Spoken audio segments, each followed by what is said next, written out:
So if you're looking for a standing desk that is simple to use and good quality, you might want to check out this desk. A couple things I want to go over is just overall sturdiness. It's pretty sturdy. The only thing that I don't like about this is that it does move left and right a little bit. But I haven't had any issue with that using it daily, standing or sitting.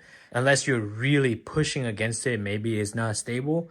But for overall office use or daily use, it's really good. It comes with two buttons here that is very simple to use.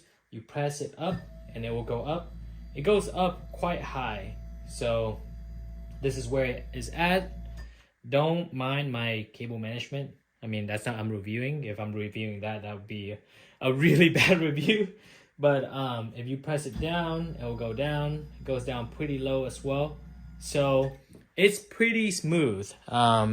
And I haven't had any issues with that. My monitor is 27.5 inch. This small monitor is like 16 inch. So you can see I have a good amount of space on my desk. And then I'll show you at the bottom here.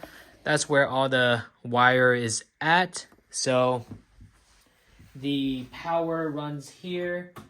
This is where it's attached and it goes down into an outlet, and this is where I guess it powers everything, moving it up and down with this here. So overall, just really good standard desk. I don't see myself upgrading anytime soon, but yeah, this fits all my basic needs and really gets the job done.